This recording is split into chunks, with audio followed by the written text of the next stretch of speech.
Hare Krishna. Can you hear my voice? Am I audible? Okay, let's start.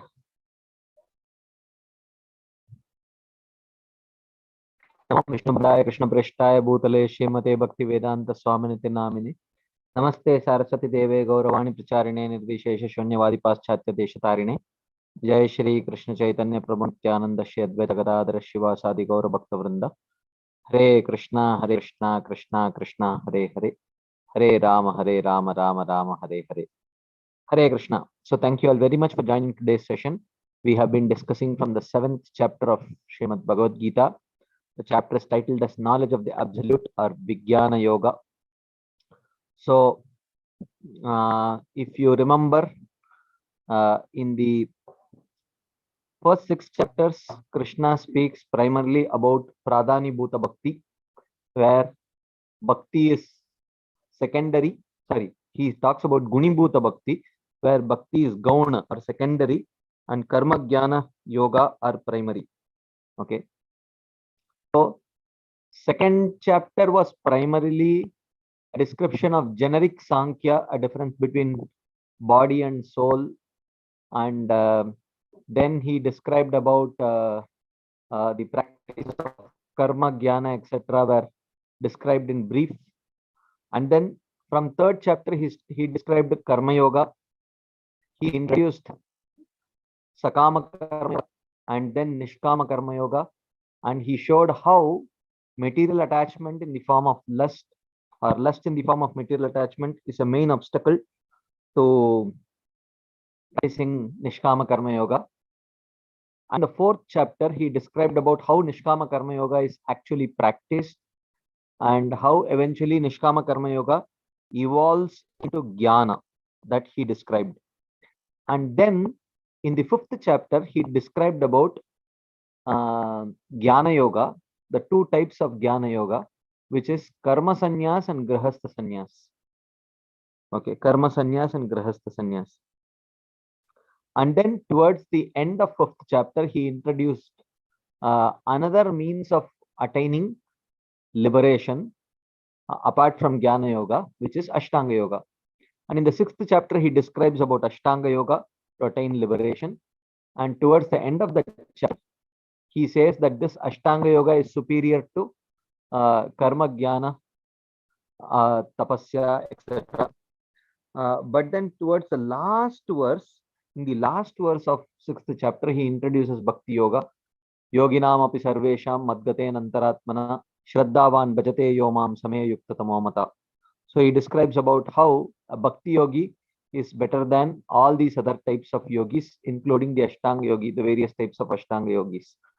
So that verse 6.7 acted as the bridge from Guni Bhuta Bhakti to both Pradhani Bhuta Bhakti and Shuddha Bhakti. So in the middle 6 chapters, what is described is predominant devotional service and pure devotional service. So predominant devotional service is where devotional service is slightly mixed with either karma, jnana, or yoga, and pure devotional service is where it is not mixed with karma, jnana, or yoga. Okay, so continuing with where he left off, in the beginning of 7th chapter, Krishna describes about what is this bhakti yoga. Mayyasakta manapartha yogam yunadashrayah asamshayam samagram mam yata jnasasi tachruno. So he introduced bhakti yoga in the last verse of 6th chapter. In the very next verse, which is the first verse of 7th chapter, he describes the process of bhakti, where he says that process is Mayyasakta mana, where the mind is attached to Krishna, which means Krishna is the goal. So Mayyasakta mana means Anyabhilashita Shunyam. That's what it means. And Yogam Yunjan, and establishing a relationship with Krishna. So attachment to Krishna is explained further by telling attachment to Krishna means attachment to Krishna as a friend, as a lover, as a master, as a son in one of the 5 rasas. And Madashraya, surrendered to Krishna alone, meaning not surrendered to the demigods and not surrendered to any other process like karma, jnana, yoga, etc. So Madashraya refers to jnana karma dhyanavritam. Mayasakta mana refers to anyabhilashita shunyam. Okay. So by this process, one completely understands Krishna. Mam gyasyasi. By this process, one understands Krishna. Bhaktya mam abhijanati. Bhaktyaham ekaya grahyaha. Like that. So then, in the next verse, Krishna says, Jnanam teham sa vijnanam idam vakshyami asheshatah yadgyatva neha bhuyonyad jnatavyam avashishyate. He says, I will explain to you Jnana Vijnana. Jnana means knowledge of Krishna's powers, and Vijnana means knowledge of Krishna's sweetness. Okay. And by understanding this, nothing else remains to be understood. Nothing else remains to be known. Anyad jnatavyam na iha bhuyo avashishyate. So nothing else remains to be known once one understands the knowledge of Krishna's powers and his sweetness. Okay. So Manushyanam sahasreshu kaschid yatati siddhaye yatadamapi sanam kaschinmam veti tatvatah.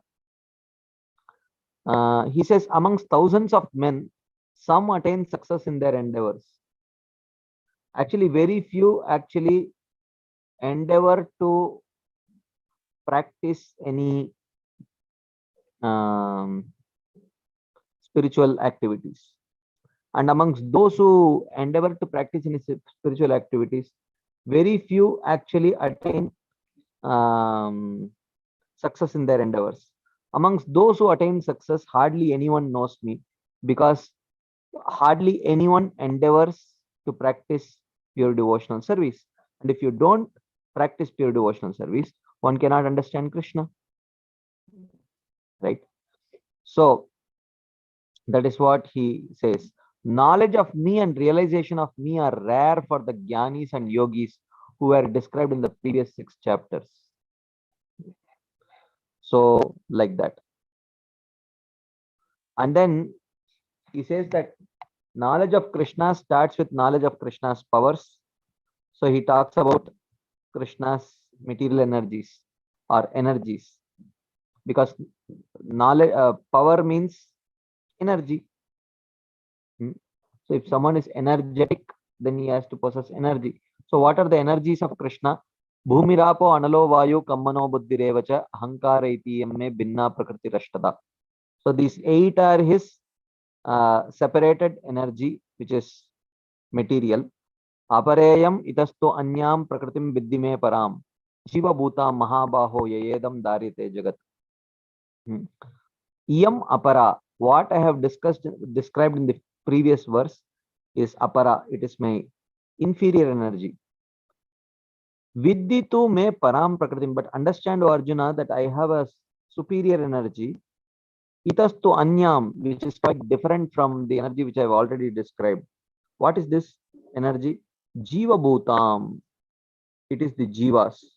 Yaya idam dharyate jagat, who employ the material energy for their own enjoyment. Jiva bhuta mahabaho yayedam dharyate jagat. So then he continues, Yatad yonini bhutani mastani tyupadaraya aham kritsnasya jagatah prabhava pralayastha. He says, upadaraya, understand, O Arjuna, that sarvani bhutani, whatever you see in this universe, yetad yonini iti, have their origin in either this inferior energy or the superior energy of mind. They have their source in either Maya Shakti or Bahiranga Shakti or Tatastha Shakti. In this material world, whatever you see is a byproduct of either Tatastha Shakti or Bahiranga Shakti or a combination of both. But aham kritsnasya jagatah prabhavah pralayah. But I am the origin and dissolution of the whole universe. How is Krishna the origin? Because the Tatastha Shakti, the Parashakti and the Aparashakti are Krishna's Shakti only. So therefore, if you say Etad yonini bhutani sarvaniti upadaraya. If you say that whatever you see in this material world has its origin in these two energies, what it means is, but these two are Krishna's energies. So they ultimately have their origin in Krishna. So therefore Krishna says, Aham Krishnasya Jagataha Prabhavaha. I am the actual origin of um, everything that you see in this material world. Not only that, Pralayaha, at the time of after dissolution, they are all of these things merge into Krishna in his expansion as Karanodaka Sai Vishnu. In this context, we discussed last time that Krishna says, Aham Krishnasya Jagataha Prabhava Pralayastata. I am the actual origin and dissolution of the whole universe. Actually, that origin and dissolution is of the whole universe is actually Karanodaka Sai Vishnu. But because Karanodaka Sai Vishnu is the expansion of Krishna, therefore it is not inappropriate for Krishna to tell Aham Krishnasya Jagataha Prabhava Pralayastara. The Amshi can always claim to be performing the activities of the Amsha, whereas the Amsha cannot claim to be performing the activities of the Amshi.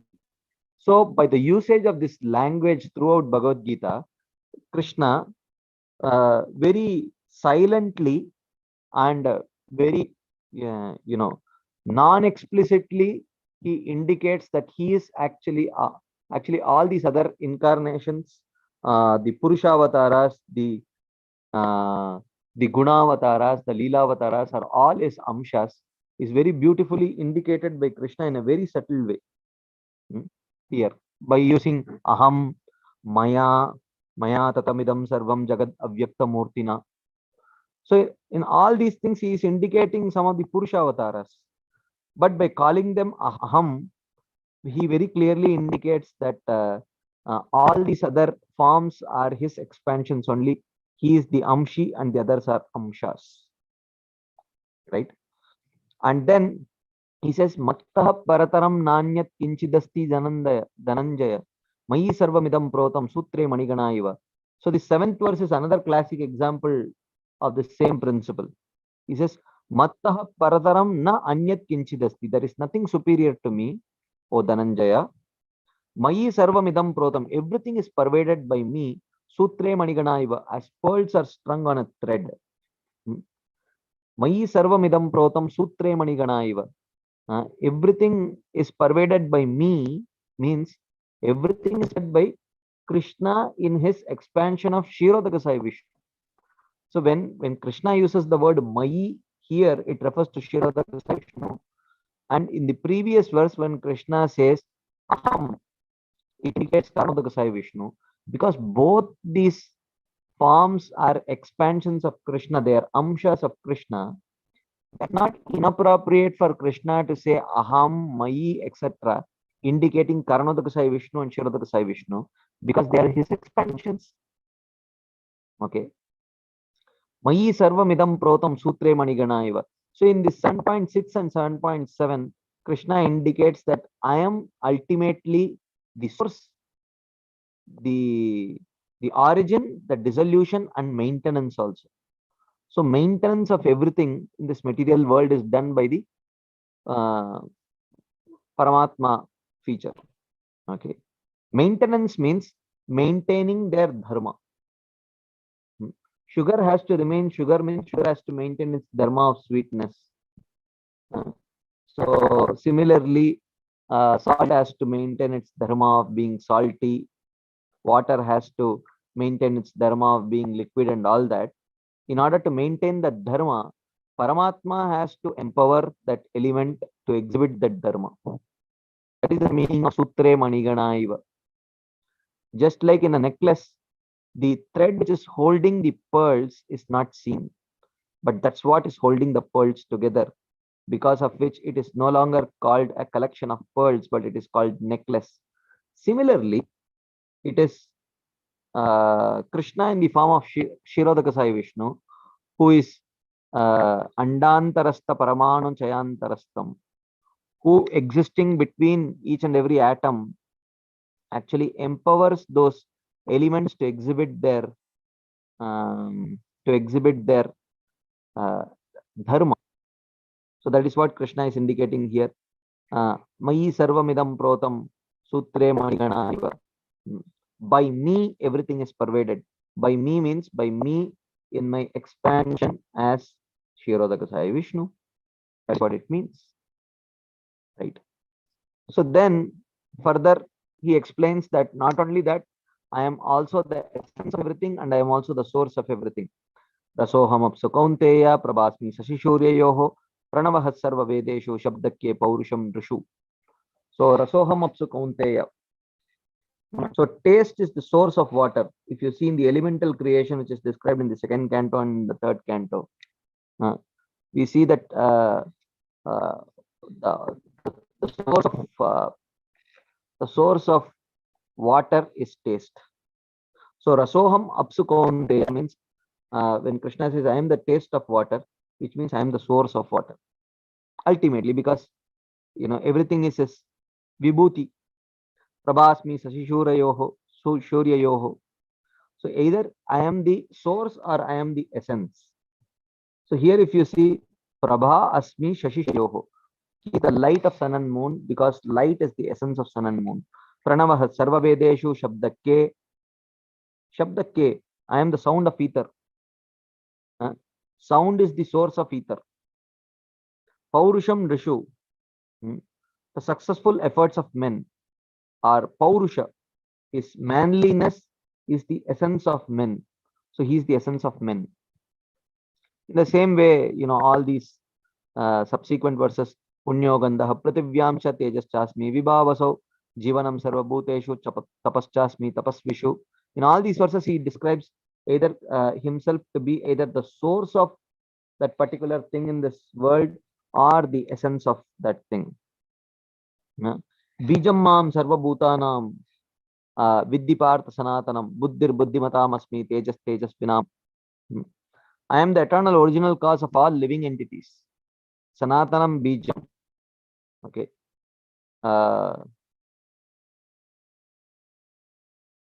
So Balam Balavatam Chaham Kamarar Vivartam Dharma Viruddho Bhuteshu Kamosmi Bhartarishaba. I am the strength of the strong, which means he is the essence, right? And I am lust, which is according to Dharma. And then, of course, if he keeps describing in this way, practically the whole of Bhagavad Gita, whole of Mahabharata, and whole of Bhagavatam, nothing will be sufficient because the material world is filled with so many different. So he summarizes the whole thing by telling, Echaiva satvika bhava rajasas tamasas chaye matta eveti tanviddi natvaham teshu temayi. He says, understand, O Arjuna, that Echaiva satvika bhava rajasas tamasas chaye.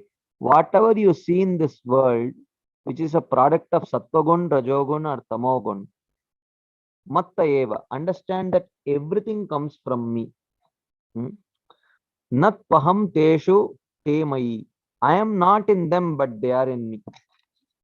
Meaning, I am not dependent on them, but they are dependent on me. That is what it means. So,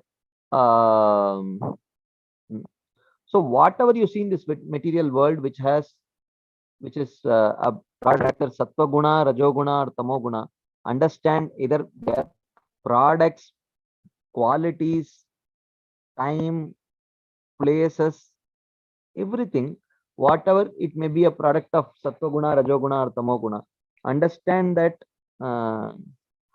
everything is coming from me only. Even though I am beyond three gunas, but I am the source of three gunas. I am the source of three gunas, but I am not influenced by the three gunas. Okay. So all things are dependent on me, but I am not dependent on them, which means I am not dependent on them, but they are dependent on me. Like that. I am not in them, they are in me. That is the meaning of that. So in this way, Krishna's powers in this material world, how he creates, maintains, and destroys everything in this material world. He is the source of everything that was described. Then we discussed about modes. Krishna says, Tribir Gunamayer Bhaver Ebis Sarvamidam Jagat Mohitam Nabi Janati Mamebhya Paramavyayam. If Krishna is everything, then why people do not understand Krishna to be the source of all creation, maintenance, and destruction? Because of the three modes. This whole world is bewildered by the three modes, because of which they don't understand Krishna, and they don't understand Krishna to be beyond the three modes. They think Krishna is also one amongst them. Avajananti mam muda manushim tanumashritam. Like that. So, in this context, we tried to understand three modes and their influence on bhakti and worship. I will not go over the whole thing, but what we saw was that the three modes can affect what is the area of jurisdiction of the three modes. Okay, the three modes can either affect the shastric faith of a person if they possess shastric faith, or the three modes can affect non-shastric faith or sentimental faith or experiential faith that one develops in this material world through plain experiences, or the three modes can affect one's conditioned nature, the swabhava. So the three modes can affect one of these three things, and we try to understand when the three modes influence the three things, what does it result in? So we try to understand that. So we saw that when the three modes affect the pure shastric faith means anyabhilashita shunyam jnana karma dhyanavritam anukulyena krishnanushilanam. So pure shastric faith means one worships without any material desires and only through Navada Bhakti. That is pure devotional faith. But when that pure devotional, pure shastric faith is influenced by Sattva-guna, Rajoguna, Tamoguna, then it leads to practice of mixed devotional service. Either Karma Mishra Bhakti, Jnana Mishra Bhakti, Yoga Mishra Bhakti, or as Kapila Dev says, Sattvika Bhakti, Rajasic Bhakti, Tamasic Bhakti, or Karma Yoga, Jnana Yoga, Ashta Yoga, where there is essentially worship of Vishnu, but worship where for other ulterior motives, and also the practice also may be sometimes mixed with karma, jnana, and yoga. Okay, so that leads to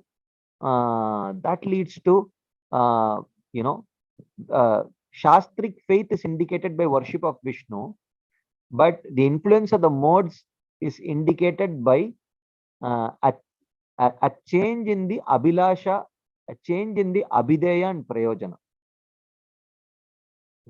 Prayojana is definitely changed. Abhideya may or may not be changed. Okay, so by the influence of Sattva-guna, Rajoguna, and Tamoguna, the abhideya. So from Krishna Prem, one starts aspiring for liberation if the pure shastric faith is influenced by Sattva-guna.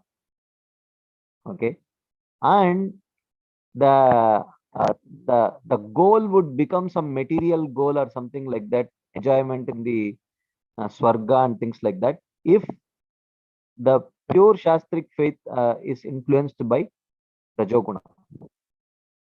And when it is influenced by Tamoguna, then one worships Krishna for actually causing violence to others, like that. So but eventually they all worship Vishnu only, because if you ask the Shastras whom to worship, the Shastras are very clear that only Vishnu is supposed to be worshipped. But some people may not ask Shastras whom to worship. They worship people. They worship personalities based on their own inclination. So this is non-shastric faith, swabhavajam shraddha. and that Swabhavajam Shraddha or experiential faith can also be influenced by the three modes. So when it is influenced by mode of goodness, they worship the demigods. When it is influenced by mode of passion, they worship yakshas and rakshasas. And when it is influenced by mode of ignorance, they worship pretas and bhaganas, like that. And also we saw that how the three modes can also affect one's swabhava or conditioned nature. So when it affects the swabhava or the conditioned nature, then it leads to particular inclinations or qualities. Like for example, if mode of goodness affects our swabhava, then it leads to development of qualities like cleanliness, regularity, clarity, etc. And when mode of passion affects our swabhava, then it leads to qualities like greed, lust, etc. And when mode of ignorance influences our swabhava, it leads to lethargy, sleep, etc. So basically, development of these kind of anarthas, rajastada, rajastamo bhava, kama lobhada yaschaye, kama, lobha, etc. These are all influence of the three modes on our swabhava.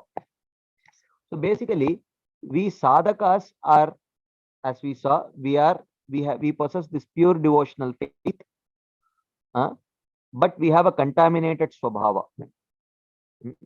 Our swabhava is contaminated by the three modes. Okay. So we saw how, right? We wish to wake up early and chant the holy names. This desire to wake up early and chant the holy names is coming from our devotional faith. But in trying to wake up early and chant the holy names, we are sometimes influenced sleep or lethargy. Okay. This is due to the influence of mode of ignorance of our swabhava. Our contaminated swabhava influences us to sleep during japa. But the desire to chant japa in the morning is coming from our pure devotional faith. Okay. Our faith is pure, but the swabhava is contaminated. Or sometimes while chanting the holy names, we may think, oh, let me check my WhatsApp message. So desire to chant is again coming from the pure devotional faith, but the distraction to check one's WhatsApp messages, that is coming due to the influence of mode of passion in our swabhava. So therefore, one should clearly understand that the influence of the three modes in our faith and in our swabhava, what it does, how it does. Ultimately, to understand Krishna completely, one should have both of one's faith and one's swabhava completely purified of the influence of the three modes. If it is still influenced by the three modes, if either faith or swabhava is influenced by the three modes, then one cannot understand Krishna. Okay. Tribir gunamayer bhaver ebis sarvam idam jagat mohitam nabijanati mamebhya paramavyayam. He says the whole world, bewildered by the objects and persons made of the three gunas, does not know me, the unchanging, who am above all those things. So for a sadhaka, this understanding that Krishna is beyond the three modes, that understanding will not become a realization. Even though he may theoretically understand, the theoretical understanding and acceptance of Krishna being beyond three modes and transcendental to the three modes is coming from the pure devotional faith. But that understanding does not translate into realization because the swabhava is still contaminated. The swabhava is still contaminated. But when the swabhava also becomes purified, which is called anartha nivritti, then gradually it leads to realization of Krishna's transcendental nature. Okay, like that. So we discussed this in detail the other day. I won't go into the details of this. And then Krishna continues, Daivi yesha gunamayi mama maya duratyaya Mameva ye prapadyante mayametam tarantite. He says, Esha mama gunamayi maya. My maya, which is made of the three gunas, Daivi, which is fit for the jiva's pleasure, Duratyaya. It's very hard to surpass. But Mamevaya prapadyante maya antarantite. The influence of Maya is very difficult to surpass, but if someone surrenders unto me, one can easily cross over this Maya, Krishna says. Okay. So, in this context, we discussed in detail last time what is the role of Maya. Is Maya against, is Maya a force which is acting against Krishna, or is Maya acting on the side of Krishna? We had a very elaborate discussion on this topic. So we tried to understand that how the purpose of Maya is to help the conditioned souls. It is not to. So here, when Krishna says, this Maya is the bewilderer of the jivas who are sense objects. So we tried to understand this bewildering of the jivas by Maya is not a crooked act of Maya. The bewildering of the jivas is like the anesthesia given by an anesthetist, So when the jiva has, when a patient has been operated, uh, the wound will create a lot of pain. So unless anesthesia is given, the patient will experience excruciating pain. So, but that anesthesia is like a determinant. Why?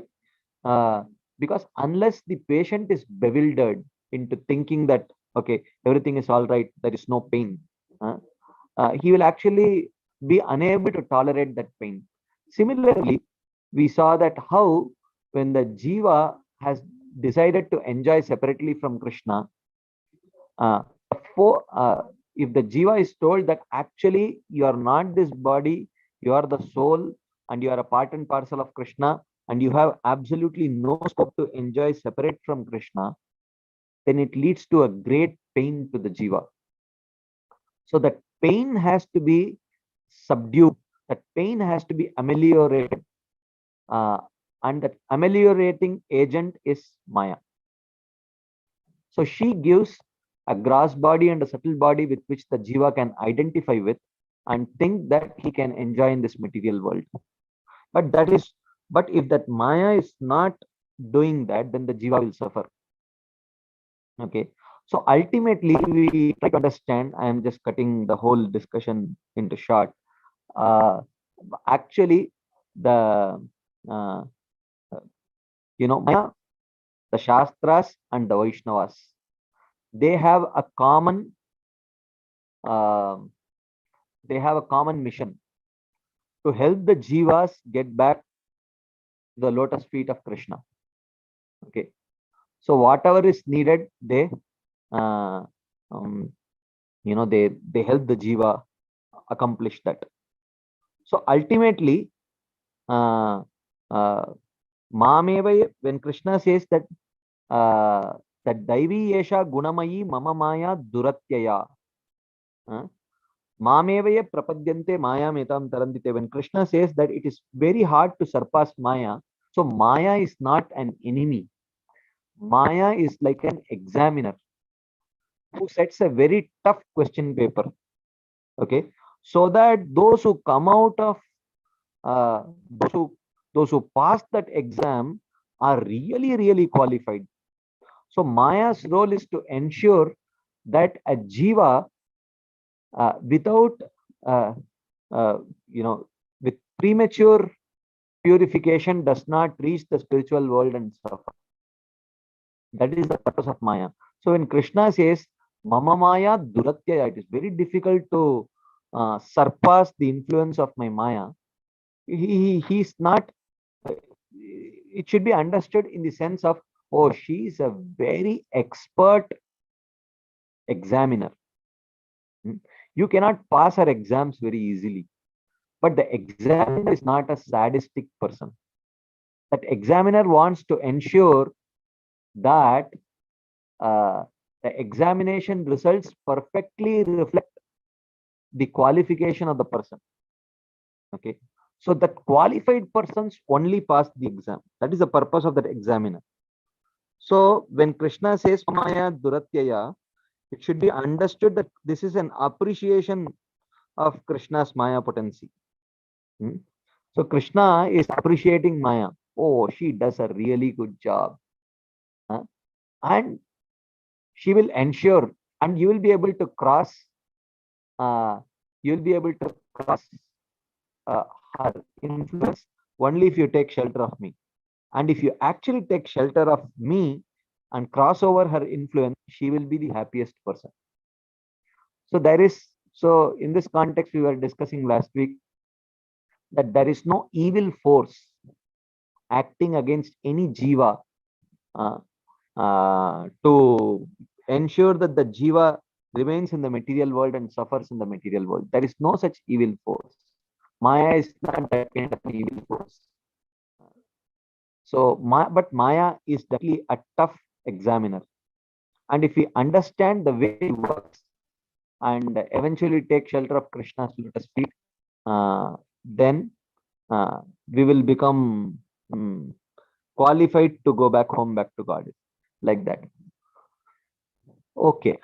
Yeah. So this is where we ended our discussion last week. So before we start today's discussion, if there are any quick discussion points, comments, questions, anything you would like to share as Ed, you can please go ahead. Based on whatever we have discussed today or whatever we discussed last week, if there are any quick discussion points, comments, or questions, you can please ask. Yes, Mohit Prabhu. Hare Krishna Prabhu ji, Dandavat Pranam. Yes, Prabhu. हाँ जी प्रभु जी इन 7.4 वर्ष ये अनुलो ये प्रकृति has 24 elements you mention that ये mind and बुद्धि mind अहंकार बुद्धि और अहंकार मन that mind is a passion, is a form, is present from passion, is a form of passion, mode of passion, and buddhi is a mode of no mind come from mode of goodness and buddhi come from mode of passion.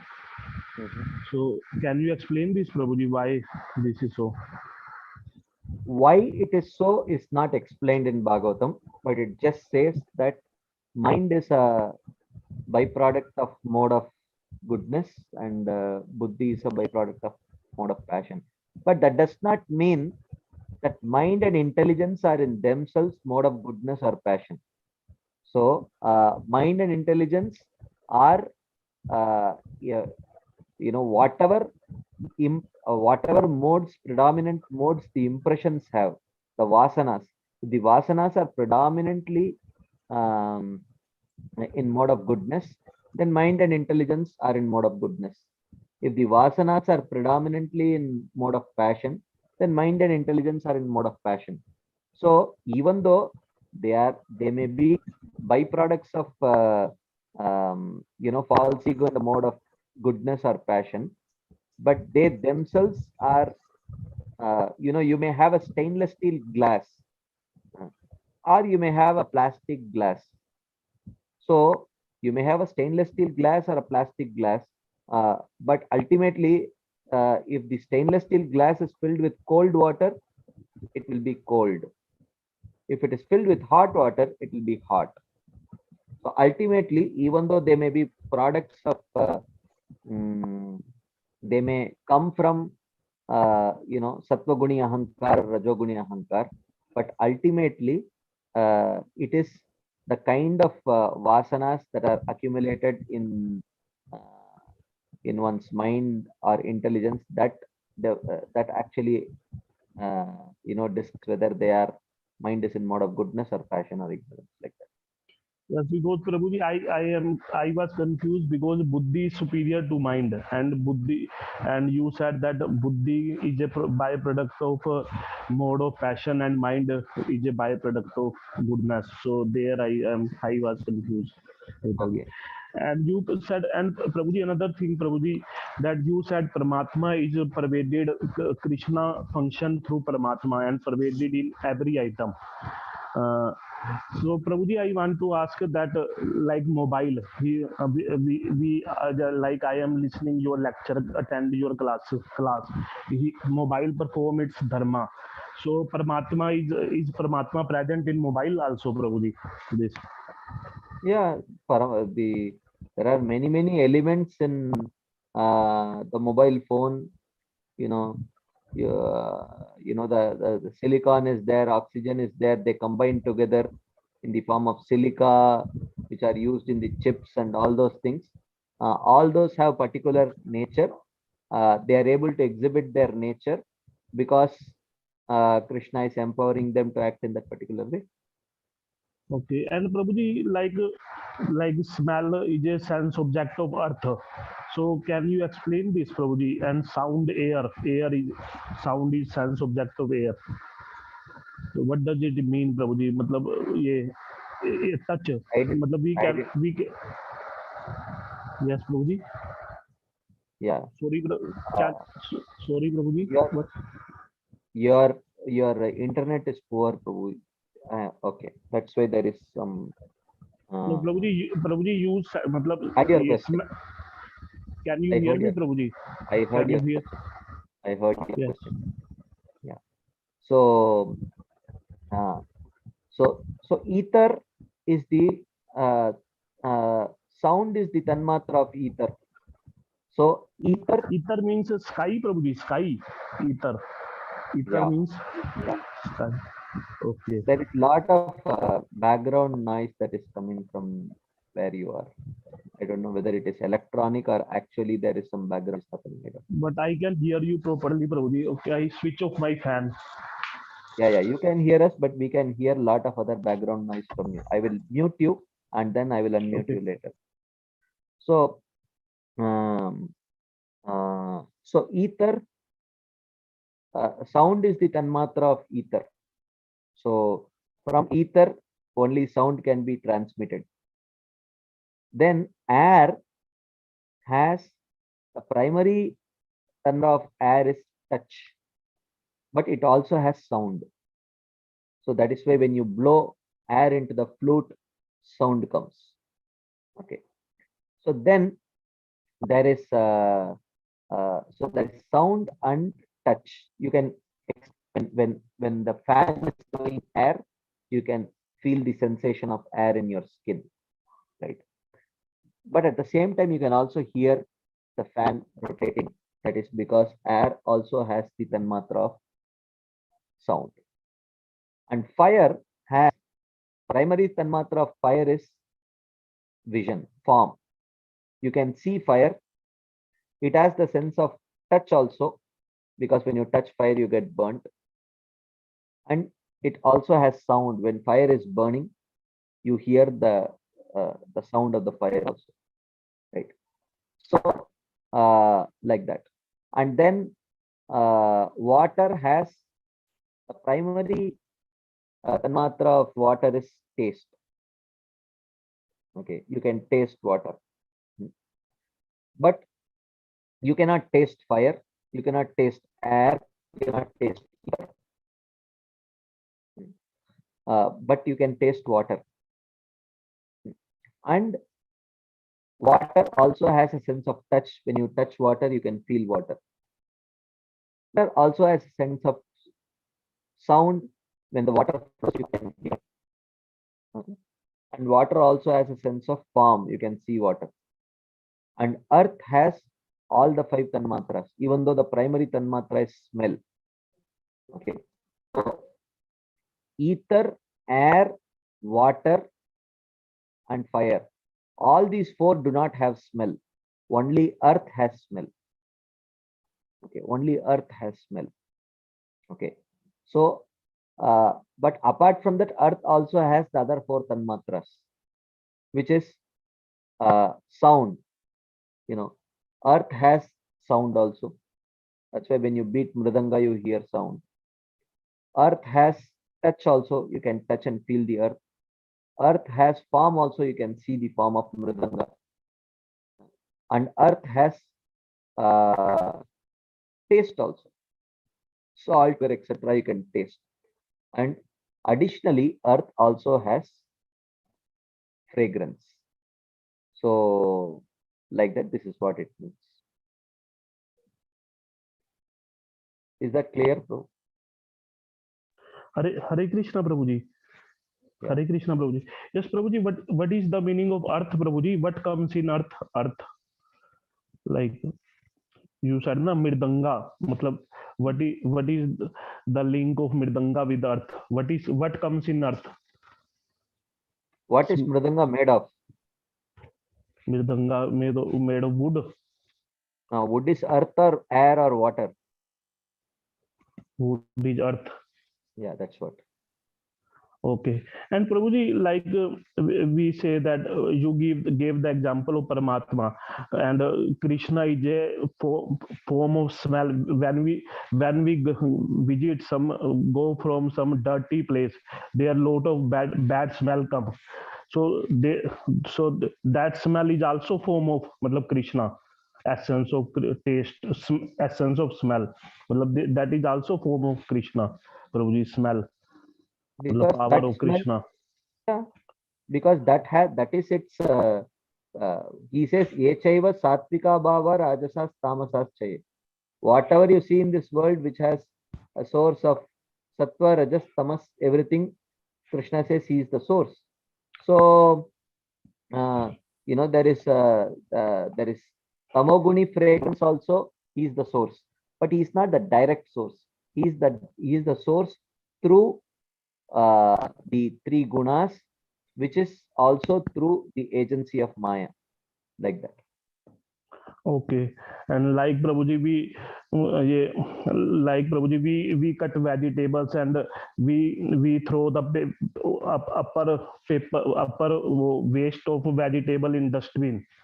So that in that also Paramatma exists. You said na Paramatma exists in matter also. Paramatma exists in anything that you see, anything that you can feel, anything that you can smell, anything that you can, everything. Paramatma is there. Okay. Okay. Thank you, Prabhuji. Thank you very much. Hare Krishna. Anything else anyone would like to share as add before we move forward? Okay, there is a question here. What is the name of the logic that Krishna is using? That is, functions exhibited by the Amsha Vishnu is attributed to the Amshi Krishna. Is there a name of that logic in Sanskrit? I am not aware. There may be some logic. There are different kinds of nyaya. Is there a particular nyaya name to this particular nyaya that Krishna is using? Maybe, but I am not aware of it.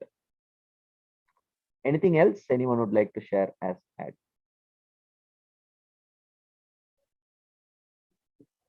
Okay. If there is none, then we will continue our discussion. So Krishna continues. Krishna has ended this previous section by telling Daivi Yesha Gunamayi Mamamaya Duratyaya Mamevaya Prapadyante Maya Metam Tarante. My Maya, which is made of the gunas, is very hard to surpass, but those who surrender to me alone can cross over this Maya. Okay. So then the question arises, then why do not everyone surrender to Krishna? Why don't everyone surrender to Krishna? This question arises. Or so if by surrendering to Krishna, if you can overcome Maya, then does everyone surrender to Krishna? Or why don't some people surrender to Krishna? This question arises. Okay. So Krishna says, Namam dushkritino moodaha prapadyante naradamaha mayaya pahritagna asuram bhavamashritaha. So here Krishna says that Dushkritinaha. Dushkritinaha, the falsely intelligent. So this falsely intelligent, this has to be understood. False, so intelligence many times actually refers to faith. Okay, so falsely intelligent means their faith is not based on Shastras. Okay, so they don't have Shastric faith. So therefore, they are addressed here as Dushkritinaha. So Dushkritinaha, and who are these falsely intelligent people? There are four kinds of them. First is called Mudaha. This is the first type of Dushkritina. So four types of Dushkritinaha. Okay. First is Mudaha. So who are these Mudas? Consisting of animalistic humans engrossed solely in material pleasure. Okay. So they are engrossed in material pleasure. Okay. Then there are Naradamas, the condemned humans who give up bhakti after practicing it. Naradamas. Okay. So such people, Naradamas, are those who give up bhakti because of becoming offenders. Okay. Because they eventually become offenders. When they become offenders, they eventually give up bhakti. Okay. So, so these Naradamas are are those who give up bhakti after practicing. So what happens? They had faith in the Shastras, but because of constantly offending, they lost that Sukriti and they became Dushkritinas. Okay, they become Dushkritinas. So they are called as Naradamas, the worst amongst the humans who actually had the treasure of bhakti, but eventually gave it up because of offenses. And the third category of Dushkritinas are Mayaya Apahrita Jnana, the deluded theists who think my body is material. So this is Mayaya Apahrita Jnana. Okay. So they are deluded theists. Okay. They are deluding themselves, thinking that, oh, we are following the Shastras. But even though they follow the Shastras, but they think that Krishna's body is material uh, and temporary, like that. So these are the Mayavadis fall within this category.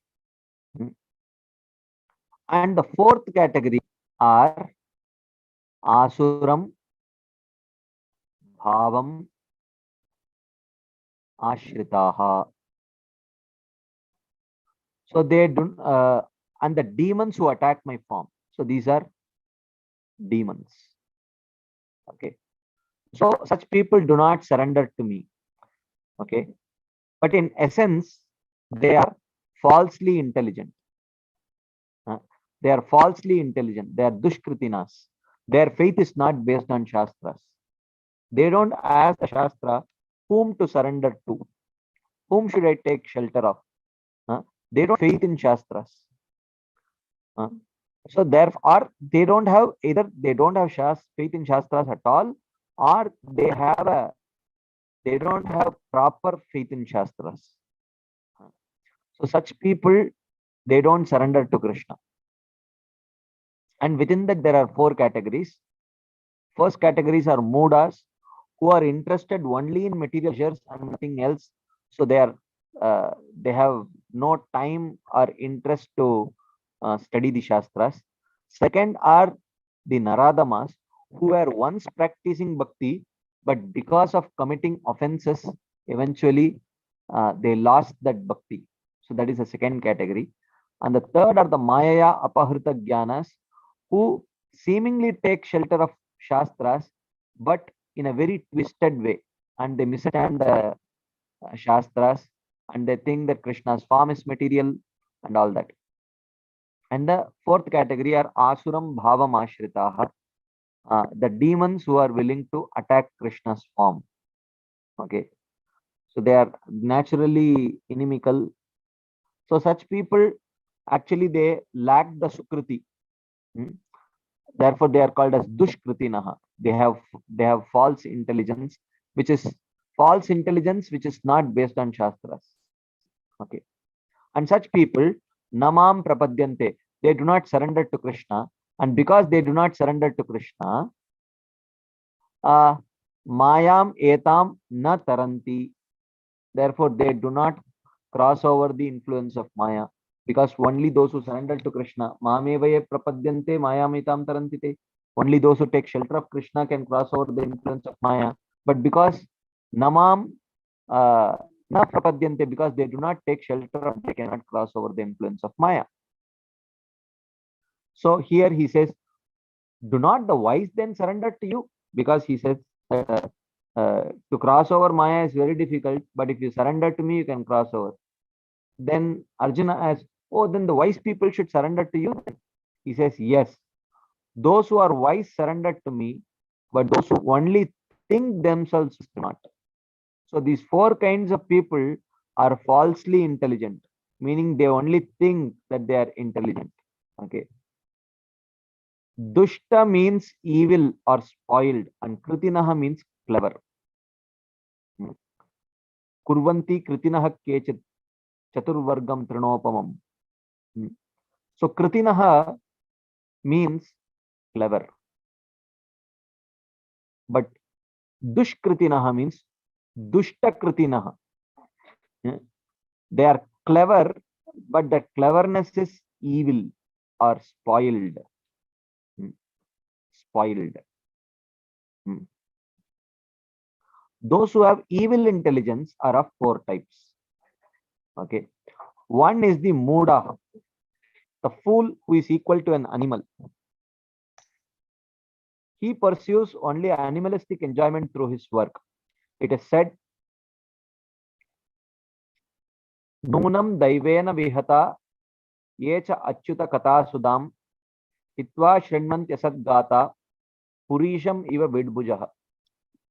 Struck by fate, rejecting the nectar of topics of the Lord, they hear material topics like pigs eating rubbish, like that.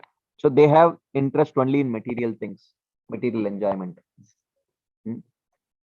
So the first category, Muda. Another verse, Mukundam Kovaina Seveta Vina Naretaraha. There is another verse like this. There's a similar verse in Bhagavatam. Perhaps the quotation is a different version of the text. Is a different version of the text. So, who would not serve Mukunda as a non-human? So, such people are animalistic people, he says. And the second category are Naradamas. The second category are Naradamas. For some time, they attain the status of a human by accepting the process of bhakti, but they then reject it by their own will, thinking that it is not useful as a practice for attaining their goals. So, which means they probably don't take proper shelter of the Vaishnavas and Guru, and by their own will they reject bhakti. They become the lowest beings because of giving up bhakti after attaining it. Therefore, they are the lowest. Others, though having studied the scriptures, have their knowledge stolen by Maya. This is the third category. Mayaya Apahritaggyana. They think that Narayana residing in Vaikuntha is obtainable by constant bhakti, but not Krishna or Rama, whom they consider humans. So there are many categories of Maya Apahritaggyana. Those people whose intelligence have been stolen by Maya. Okay. One category is whoever descends to this material world, like Lord Krishna, Lord Rama, Matsya, Kurma, Varaha, etc. They have a material body and they are ordinary material beings. And only Narayana, who does not descend to this material world, he has a transcendental form. This is one kind of Maya Apahritaggyana, one kind of deluded intelligence. But when Lord Narayana descends as Rama, Narasimha, etc., then they possess human bodies like that. Okay. So this is Maya Apahritaggyana. It is said, Avajananti ma muda manushim tanum ashritam. These fools think that I have a human body. This means that though they surrendered to me in some forms, they actually do not surrender unto me. Another category are Asuram, Bhavam, Ashritaha. Others take shelter of the mood of the Asuras. The nature of the mood of the Asuras is that what is that verse from 16th chapter?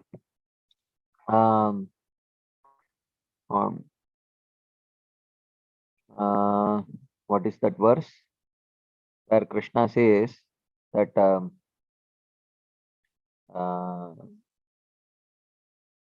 Mam aprapyeva kaunteya tato yanti adamam gatim.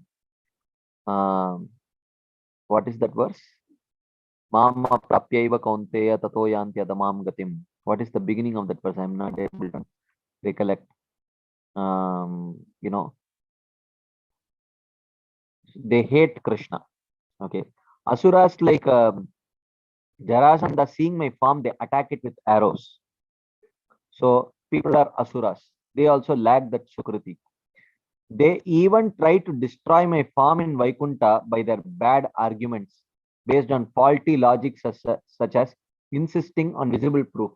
Have you seen Vaikuntha? Have you seen Narayana? If you have not seen, then how are you able to believe that he is existing? Which means Pratyakshavadis.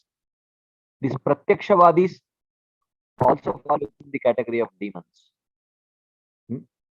Either they want to attack Krishna through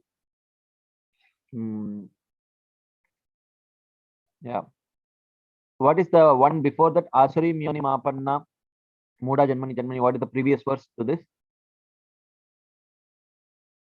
You can type that also. So it is mentioned that either they attack through arrows or they attack through logic, false logic. Have you ever seen? You have not seen, na? Then how are you believing? Like that. Tanaham Dishata Kruran. Yeah. Samsareshu Naradaman. Shipami Ajasrama Shubhan Asuri Shveva Yonishu. So aham Dvishataha. They hate Krishna. They are the Asurim Bhava Mashrita. Like that. So such people do not surrender at all. Such people do not surrender to Krishna. Okay. Then who surrenders to Krishna? He says, who surrenders to Krishna?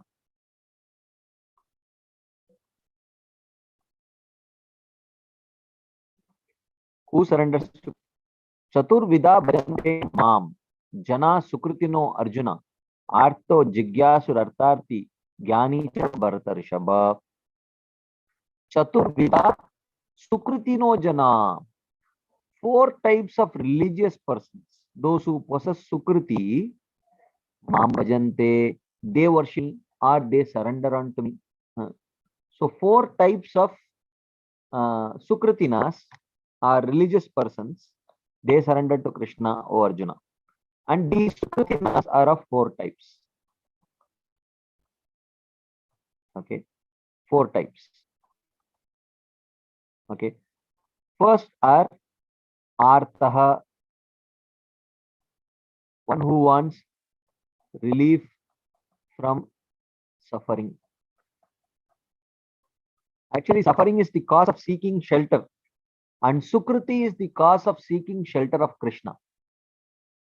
Otherwise, if that Sukriti is not there, then one will seek shelter, destroying their suffering. One will take shelter of different things, drugs, other kinds of things like that. Then the second is Artharthi. Okay, those who want some wealth. Okay, this also, if one has Sukriti, then they will approach. But if one does not have that Sukriti, then they will try to gain that wealth through other means. Maybe they may approach demigods, like that.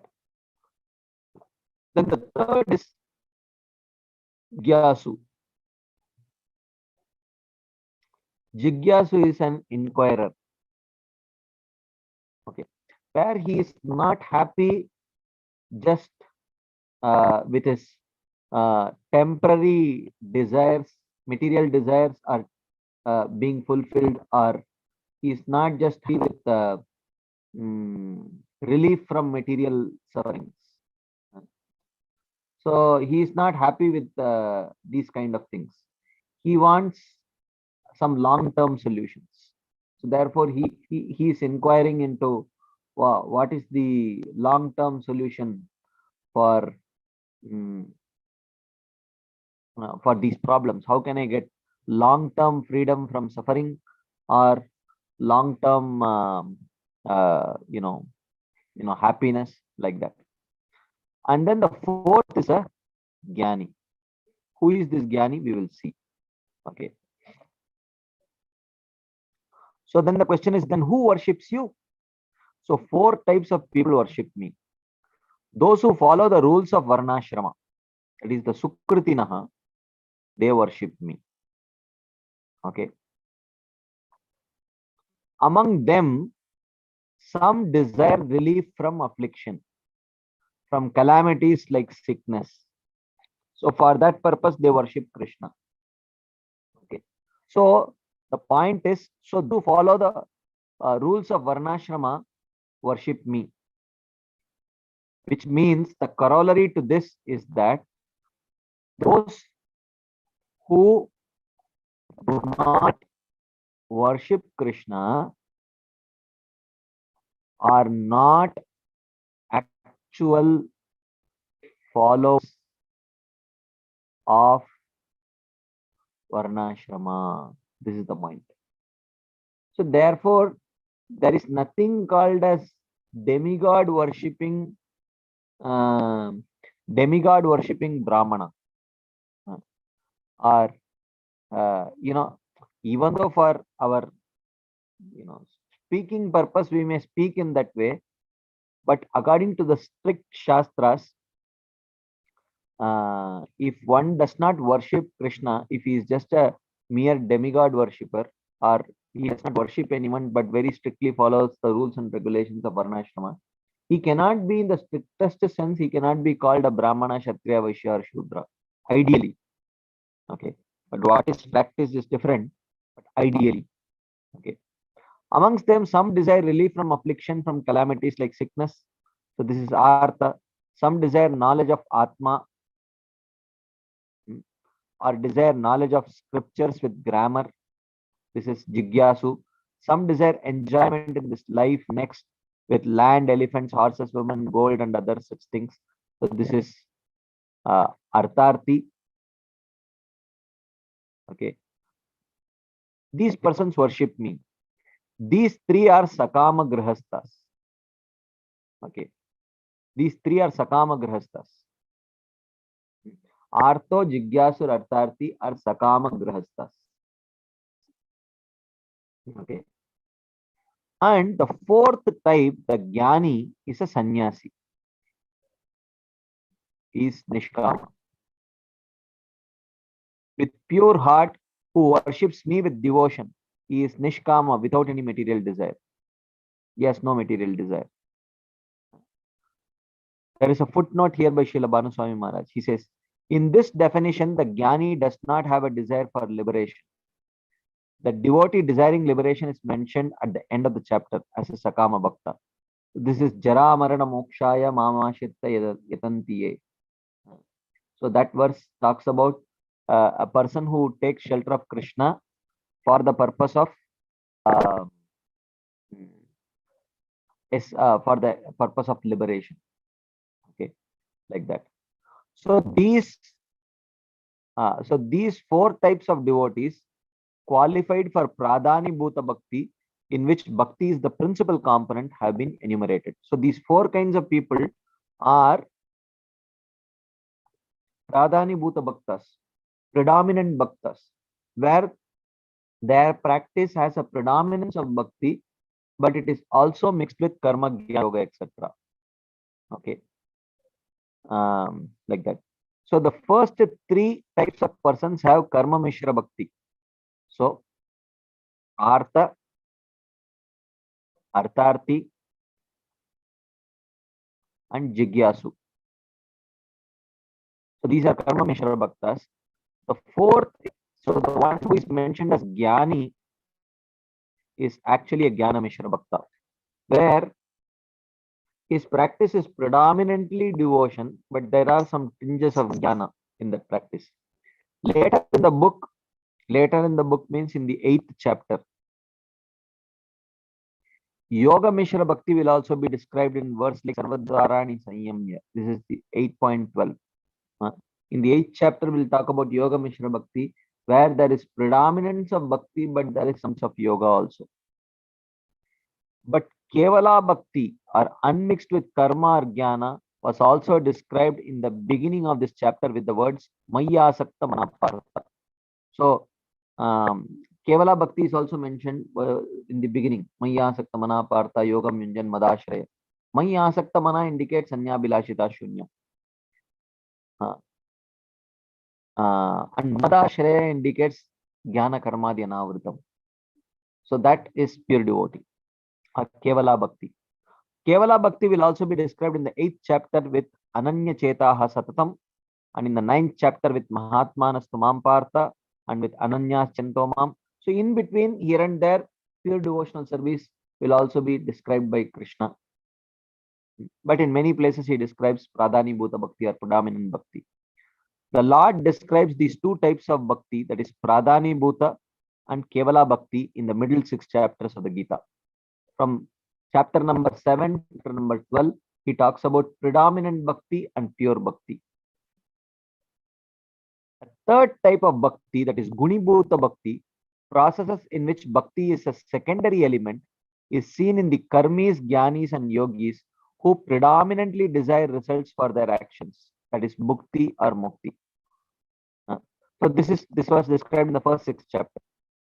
Because of the lack of predominance of Bhakti, instead a predominance of Karma, Jnana or Yoga, this Gunibhuta Bhakti is not classed as Bhakti. Call it as Karma Yoga, Jnana Yoga or Ashtanga Yoga. Okay, even though it has some element of Bhakti, but because there is no dominance of that element of Bhakti, therefore it is not called as Bhakti, or it is not classified as Bhakti. As things should be classed by predominance of quality, these processes are classed Karma, Jnana and Yoga, and the practitioners are not classed as Bhaktas, but as Karmis, Jnanis or Yogis. Just like if you see, if you take a glass of water and add a small teaspoon of salt and mix it, you call it salty water. If you take a cup of salt and sprinkle some water on top of it, okay, then you call it soggy salt, okay, or wet salt. Even though both are a combination of salt and water, you call one as salty water and another thing you call as wet salt. Hmm? So why?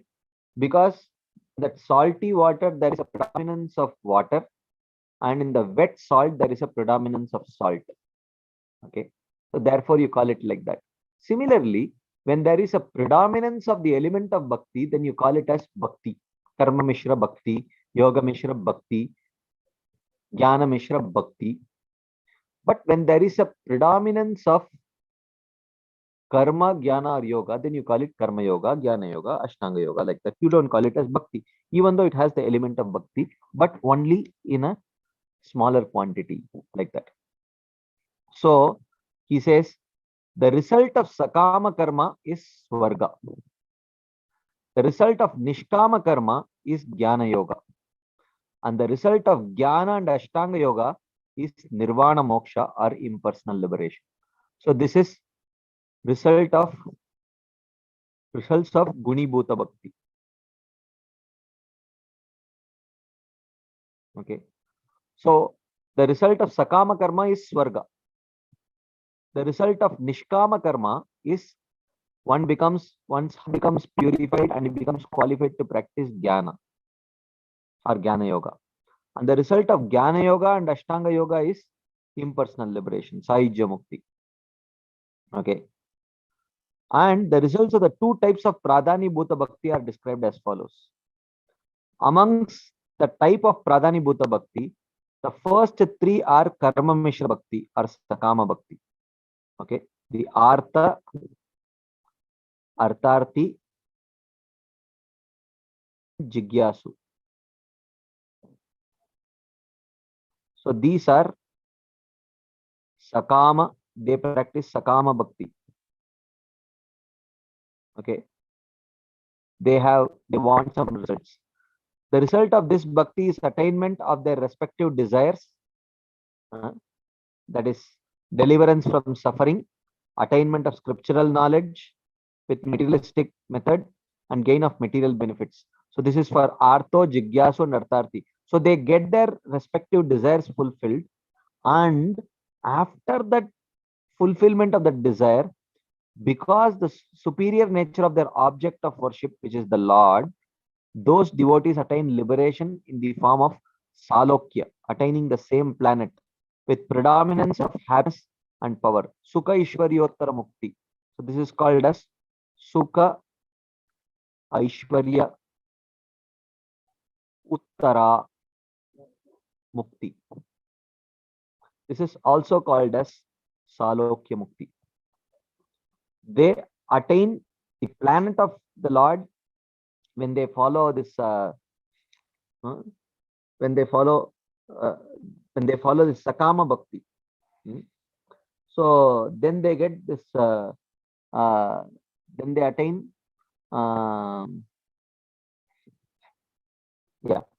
so they attain Salokya.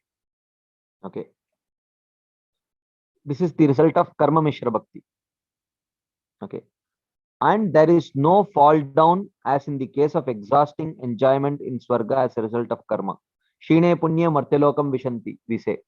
Those who go to Swarga, after that Punya gets over, piety gets over, they fall down. Okay. But this is not the case of those who attain Salokya by practice of predominant predominant bhakti, Pradhani Bhuta Bhakti. Karma Mishra Bhakti, by Karma Mishra Bhakti, when they attain Vaikuntha, they don't fall down. Okay, from there. Even though they may not be experiencing prema, but they don't fall down. So it will be said that those who worship me come to me. Those who worship me come to me. Okay, then the result of Jnana Mishra Bhakti, which is superior to the other three types, is Shantarati or Bhava, as in the case of Sanaka and others, the four Kumaras. So the Jnani of the four types, Artho, Jigyasu, Artharthi, and Jnani. So the Jnani is the Jnana Mishra Bhakta.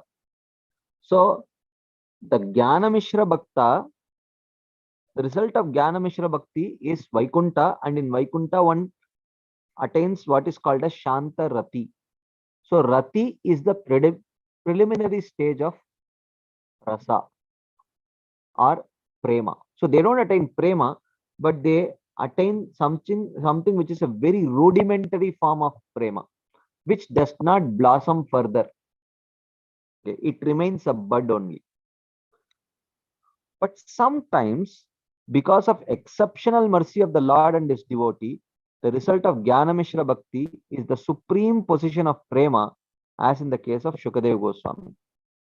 So even though there may be some Jnana Mishra Bhaktis, some Jnana Mishra Bhaktas, if they have some exceptional mercy of either directly the Supreme Lord or a devotee, then they may attain prema also. Okay. If Sakama Bhakti, which is the first three types, becomes Nishkama, without desires, the result is Jnana Mishra Bhakti. And the result of Jnana Mishra Bhakti is as stated above, which is Shantarati. Okay. Sometimes those who have Jnana Mishra Bhakti or Karma Mishra Bhakti attain prema in Dasya or higher rasas on their own with no apparent association of devotees in life because of the influence of association with devotees in previous lives. Okay. Sometimes those who do not have, those who are practicing Jnana Mishra Bhakti or Karma Mishra Bhakti, even though in this lifetime they may not have any association of devotees, but sometimes due to past association of devotees, they may suddenly attain prema also. However, that prema is predominated by a mood of reverence. Okay. So they will not go to Goloka Vrindavan, they will go to Vaikuntha at the most. The result of pure bhakti unmixed with jnana and karma or yoga is called Ananya Bhakti, Akinchana Bhakti, or Uttama Bhakti, which has many types and is that one becomes an associate of the Lord with Dasya, Sakya, and Dadar Rasas. So this is pure bhakti. Okay. So I had prepared a chart for it. I will see if I can search for the chart. So this is explained elaborately in the commentaries on the Bhagavatam. As it is a matter related to the topic at hand, the distinctions in perfected bhakti have been briefly discussed. So there is a footnote here. Though the topic is sadhana, the result of sadhya, the results sadhya, that is prema, are also described here to illustrate the differences in sadhana. So the result is also indicated, even though we are currently discussing about sadhana. Sadhana is, Guni Bhuta Bhakti, Pradhani Bhuta Bhakti, and within Pradhani Bhuta Bhakti, there is Karma Mishra Bhakti, Jnana Mishra Bhakti, Yoga Mishra Bhakti, and then there is Shuddha Bhakti, pure devotional service. Even though all of this is sadhana, but ultimately the sadhya, the goal of each of these, what they attain is also described in order to clearly explain sadhana like that. So anyways, give me just 1 minute. Let me check if I can. Anyways, I will show it to you next time, because it's already 9:25 and we need to spend some time for some Q&A. So at this point of time, if there are any quick discussion points, comments, questions, anything anyone would like to share, ask, and you can please go ahead. Any quick questions, comments, discussion points? Yes, Sachiparan Prabhu. Prabhu, please accept my humble obeisance. Yes, bro.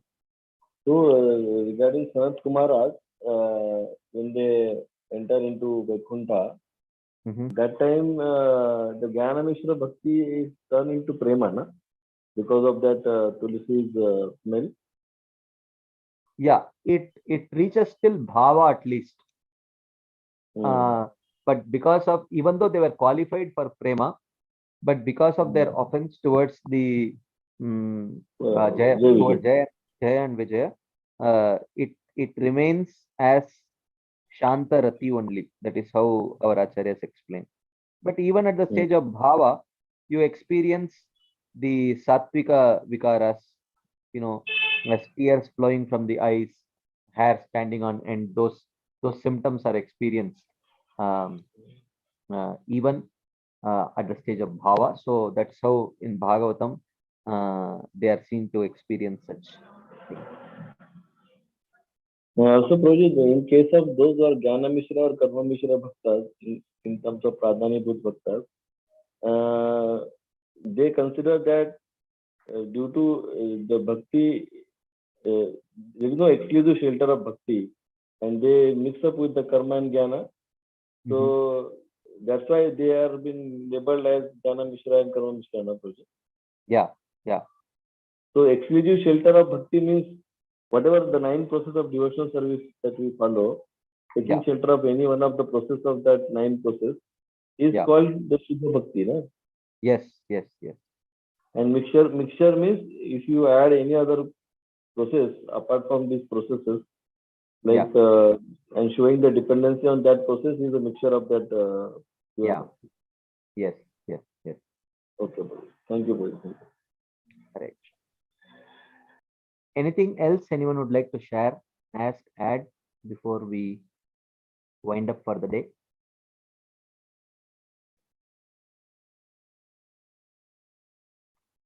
Okay. If there is none, then we will pause here and continue this discussion next Friday. So thank you all very much for your patient listening and your enthusiastic participation.